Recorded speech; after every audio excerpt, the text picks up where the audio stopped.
আমন্ত্রণ দেশ বাংলায়, সঙ্গে আছে আমি লাবণ্য রহমান। শুরুতেই সংবাদ শিরোনাম। বরগুনার তালতলী তালুকদারপাড়া মাধ্যমিক বিদ্যালয়ের শিক্ষার্থীদের ক্লাস করতে ভোগান্তি, ভবন নির্মাণ কাজে ঠিকাদারের স্বেচ্ছাচারিতার অভিযোগ। এবং যুগ যুগ মাছ ধরেও জেলের স্বীকৃতি নেই বরিশালের মান্তা সম্প্রদায়ের নারীদের জেলে হিসাবে তালিকাভুক্ত করে সরকারি সহযোগিতার দাবি।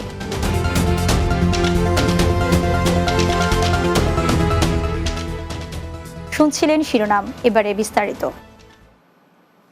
নানা ভোগান্তির মধ্যে ক্লাস করছে বরগুনার তালতলী তালুকদারপাড়া মাধ্যমিক বিদ্যালয়ের 450 শিক্ষার্থী। শিক্ষকদের অভিযোগ, ঠিকাদারের স্বেচ্ছাচারিতা ও শিক্ষা প্রকৌশল অধিদপ্তরের দায়িত্বহীনতায় দীর্ঘদিনেও ভবনের নির্মাণ কাজ শেষ হয়নি। বিভিন্ন দফতরে অভিযোগ দিয়েও সমাধান মেলেনি। তবে দ্রুত নির্মাণ কাজ শেষ করার আশ্বাস দিয়েছেন জেলা প্রশাসন। বরগুনা তালতলী থেকে মোহাম্মদ হাইরাজ মাঝির পাঠানো তথ্যচিত্রে বিস্তারিত জানাচ্ছেন সুরাইয়া সীমা। 2018-19 অর্থ বছরে শিক্ষা প্রকৌশল অধিদপ্তরের আওতায় তালতলী তালুকদারপাড়া মাধ্যমিক বিদ্যালয় ভবন নির্মাণ অনুমোদন পায়। 3,81 লক্ষ টাকা ব্যয় ভবন নির্মাণ কাজ পায় Haji enterprise and Messrs Kohinoor JV. চুক্তি অনুযায়ী নির্মাণ কাজ শেষ হওয়ার কথা 2020 সালের সেপ্টেম্বরে। চুক্তি শেষের 5 বছর পার হলেও ভবন নির্মাণ কাজ শেষ না করে কাজ ফেলে রেখেছে ঠিকাদারির প্রতিষ্ঠান। এদিকে পুরাতন জরাজীর্ণ ভবনে পাঠদানে ঝুঁকি বাড়ছে। ভবনের নির্মাণ কাজ দ্রুত শেষ করতে বিভিন্ন দপ্তরকে অবগত করা হলেও কোনো প্রতিকার পায়নি বিদ্যালয় কর্তৃপক্ষ। বিকল্প ব্যবস্থা থাকলে অন্য রুমে যে আমরা ক্লাস নিতাম, সেরকম আমাদের কোনো ভবন নাই, যার কারণে এই জরাজীর্ণ পরিবেশের ভিতরে ওদের পাঠদান করানো হচ্ছে। বর্ষাকালে পানি এসে বাইরে থেকে আমাদের বই খাতা নষ্ট হয়ে যায়। শিক্ষা প্রকৌশলী আমি সেখানে গেছি, সেখানে যাই আমি আবেদন করছি, কিন্তু আবেদন করলে আবেদনই করা হয়েছে, কিন্তু আবেদনের আমি কোনো ফল বা তার কোনো রেজাল্ট আমি পাইনি। ঠিকাদারি প্রতিষ্ঠানের সাথে যোগাযোগ করে পাওয়া যায়নি, আর এ বিষয়ে কথা বলতে রাজি হননি জেলা শিক্ষা প্রকৌশলী। এদিকে নির্মাণ কাজ দ্রুত শেষ করার আশ্বাস দিয়েছেন জেলা প্রশাসন। যে ইঞ্জিনিয়ার নির্বাহী প্রকৌশলীর সাথে কথা বলুন যেন কাজটি দ্রুত করে এবং যদি কোনো সমস্যা থাকে সেই সমস্যাটা চিহ্নিত করে সমাধানের উদ্যোগ গ্রহণ করে। ঠিকাদারি প্রতিষ্ঠান ইতোমধ্যে বিল নিয়েছেন 2,33 লাখ টাকা। বিদ্যালয়ের শিক্ষক, অভিভাবক ও শিক্ষার্থীদের একটাই দাবি, দ্রুত নির্মাণ কাজ শেষ করে একটি নিরাপদ ও উপযোগী পাঠদানের পরিবেশ নিশ্চিত করা। Desk report, Bangla TV. ঠাকুরগাঁয়ে অভিযান চালিয়ে অবৈধভাবে মজুত করা সরকারি সার জব্দ করেছে জেলা কৃষি সম্প্রসারণ অধিদপ্তর। সদর উপজেলার ভুল্লি বাজারে মেসার্স সুবোধ এন্টারপ্রাইজ নামের একটি কীটনাশক ব্যবসা প্রতিষ্ঠানে অভিযান চালানো হয়। এ সময় গোডাউনে অবৈধভাবে মজুতকৃত সরকারি TSP 17 বস্তা ও MOP 10 বস্তা সার জব্দ করা হয়। পরে স্থানীয় জনসাধারণের মাঝে সরকারি মূল্যে বিতরণ করা হয়। অভিযান পরিচালনা করেন কৃষি সম্প্রসারণ অধিদপ্তর ঠাকুরগাঁও এর উপপরিচালক মাজেদুল ইসলাম। দেশের বিভিন্ন স্থানে জুলাই বর্ষপূর্তি উপলক্ষে আনন্দ শোভাযাত্রা অনুষ্ঠিত হয়েছে। চাঁদপুরের মতলব উত্তর উপজেলায় জুলাই বর্ষপূর্তি উপলক্ষে আনন্দ শোভাযাত্রা অনুষ্ঠিত হয়েছে। বিএনপি নেতা তানভীর হুদার নেতৃত্বে আনন্দ শোভাযাত্রার আয়োজন করা হয়।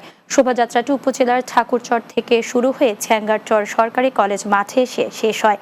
শোভাযাত্রায় উপজেলা বিএনপির বিভিন্ন অঙ্গ সংগঠনের নেতাকর্মীরা অংশগ্রহণ করেন।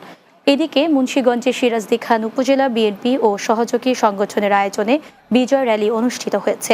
উপজেলার রসুনিয়া ইউনিয়নের UNO পার্কের মাঠ থেকে র্যালিটি শুরু হয়ে প্রধান সড়ক প্রদক্ষিণ করে।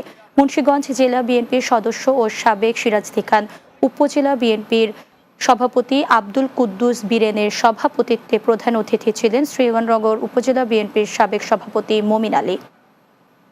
নওগাঁর ধামইরহাট ও সাপাহার সীমান্ত দিয়ে নারী শিশু সহ 18 জন বাংলাদেশিকে পুশিন করেছে ভারতীয় সীমান্তরক্ষী বাহিনী। শুক্রবার ভোরে ধামইরহাট উপজেলার কালুপাড়া সীমান্ত ও সাপাহার উপজেলার বামনপাড়া BOPর কাছ দিয়ে পুশিন করলে বিজেপির সদস্যরা তাদের আটক করে। এর আগে 31 জুলাই ধামইরহাট সীমান্তে 10 জনকে পুশিন করেন BSF সদস্যরা। বিজেপি জানায়, কয়েক বছর আগে বিভিন্ন সময়ে বাংলাদেশের সাতক্ষীরা ও বেনাপোল সীমান্ত দিয়ে ভারতের মুম্বাই শহরে রাজমিস্ত্রি ও বাসাবাড়িতে কাজ করতে যান তারা। পরবর্তীতে ভারতীয় পুলিশ তাদের আটক করে।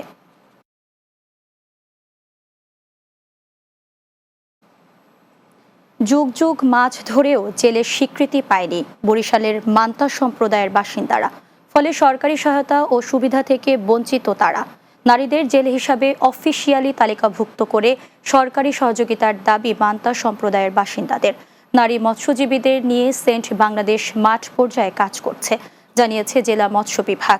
Barishal bureau incharge FM Nazmul রিপনের প্রতিবেদন, বিস্তারিত জানাচ্ছেন সুরাইয়া সীমা। বরিশাল সদর উপজেলার চরবাড়িয়া ইউনিয়নের তালতলী ভাঙারপাড় এলাকায় মান্তা সম্প্রদায়ের মানুষ যুগ যুগ ধরে মাছ ধরলেও এখনো মেলেনি জেলের স্বীকৃতি।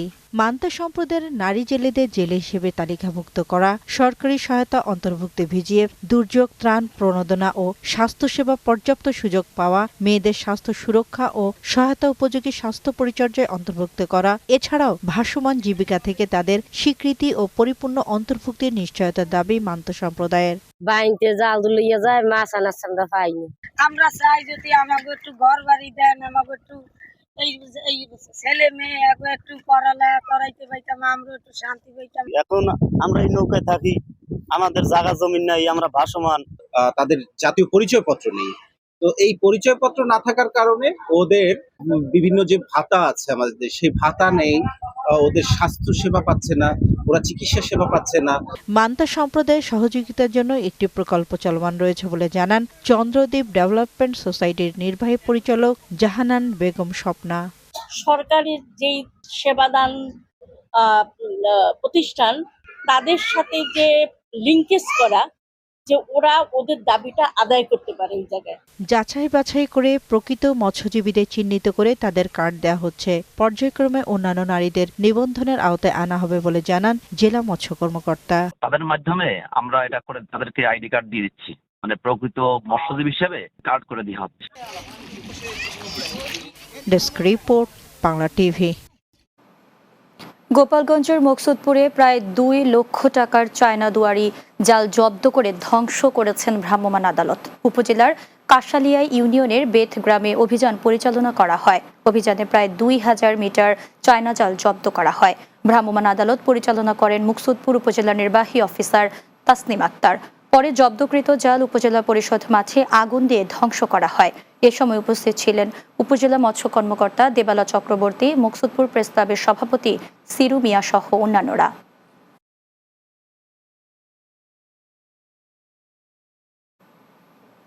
দেশ বাংলায় নিচ্ছি বিরতি, ফিরে এসে অন্যান্য সংবাদের সাথে আরও যা থাকছে।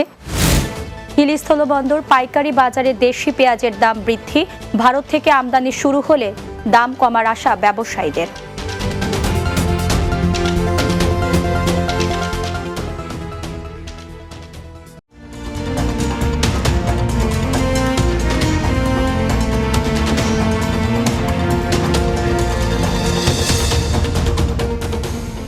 বিরতির পর দেশ বাংলায় স্বাগত আরও একবার। এক সপ্তাহের ব্যবধানে হিলি স্থলবন্দর পাইকারি বাজারে দেশি পেঁয়াজের দাম বেড়েছে কেজিতে 15 থেকে 20 টাকায়। এতে বিপাকে পড়েছেন নিম্ন আয়ের মানুষ। ব্যবসায়ীরা বলছেন, কিছুদিন আগে দেশি পেঁয়াজ সরবরাহ বেশি থাকায় 45 থেকে 50 টাকা কেজি দরে পেঁয়াজ বিক্রি হয়েছে। বর্তমান পেঁয়াজের সরবরাহ কমে যাওয়ায় মানভেদে প্রতি কেজি পেঁয়াজ বিক্রি হচ্ছে 60 থেকে 65 টাকা কেজি দরে। এদিকে দাম বাড়ায় বিক্রিও কমেছে পেঁয়াজ। হিলি বাজারের পাইকারি পেঁয়াজ বিক্রেতারা বলেন, এখন দেশি পেঁয়াজের মৌসুম শেষের দিকে হওয়ায় পেঁয়াজের দাম কিছুটা বৃদ্ধি পেয়েছে। ভারত থেকে পেঁয়াজ আমদানি শুরু হলে আবারও দাম কমে আসবে। আগে মানে 50ও খাইছি, 60ও খাইছি, এখন তো আরো দাম বাড়তি 68 টাকা। এখন আমাদের সাধারণ মানুষের জন্য খুব কষ্ট হয়, হঠাৎ দাম বাড়ে। ইন্ডিয়া থেকে যদি পেঁয়াজ আমদানি শুরু হয় আবার, তাহলে পেঁয়াজের দামটা আবার মানে কমার সম্ভাবনা আছে। বিএনপি ঘোষিত 31 দফা বাস্তবায়নের লক্ষ্যে পিরোজপুর জেলা তৃণমূল নেতৃবৃন্দের সাথে মতবিনিময় সভা করেছে জাতীয়তাবাদী স্বেচ্ছাসেবক দল জেলা শাখা। জাতীয়তাবাদী স্বেচ্ছাসেবক দল পিরোজপুর জেলা শাখার আয়োজনে এ সভা অনুষ্ঠিত হয়। সভায় প্রধান অতিথি ছিলেন কেন্দ্রীয় স্বেচ্ছাসেবক দলের সাধারণ সম্পাদক রাজীব আহসান। অনুষ্ঠানে সভাপতিত্ব করেন জেলা স্বেচ্ছাসেবক দলের আহ্বায়ক মনিরুজ্জামান মনি এবং সঞ্চালনায় ছিলেন জেলা স্বেচ্ছাসেবক দলের সদস্য সচিব মোহাম্মদ তৌহিদুল ইসলাম।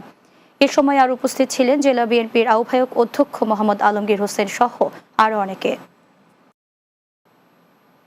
শিক্ষার আলো ছড়িয়ে দিতে গাজীপুরের কালীগঞ্জে অনুষ্ঠিত হয়েছে বৃত্তিপ্রাপ্ত শিক্ষার্থীদের সংবর্ধনা ও উপহার প্রদান অনুষ্ঠান।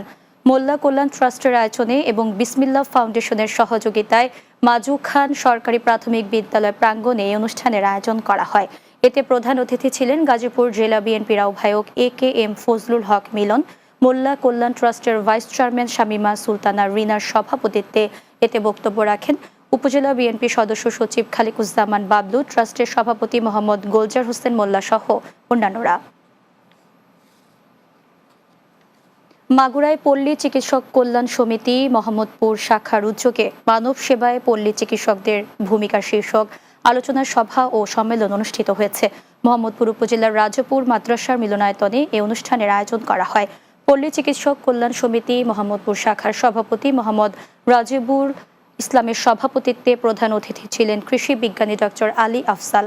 এ সময় উপস্থিত ছিলেন সমিতির যশোর জেলার সভাপতি মোহাম্মদ জিল্লুর রহমান সিদ্দিকী, সাধারণ সম্পাদক মোহাম্মদ সেলিম, মাগুরা রিপোর্টার্স ইউনিটির সভাপতি মোহাম্মদ ইউনুস আলী সহ আরও অনেকে। অনুষ্ঠানে প্রায় 2 শতাধিক পল্লী চিকিৎসক উপস্থিত ছিলেন।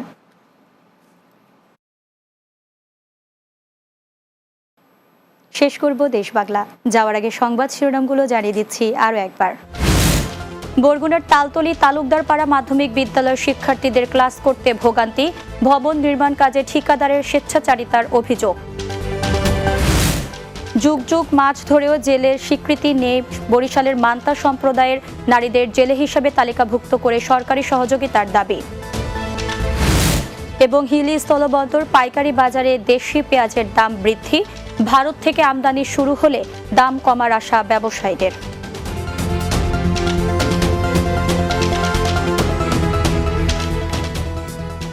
এই ছিল দেশ বাংলায়। আমাদের পরবর্তী সংবাদ বিকেল 4:30 দিনের বাংলা দেখার আমন্ত্রণ রইল। এতক্ষণ সঙ্গে থাকার জন্য ধন্যবাদ সবাইকে।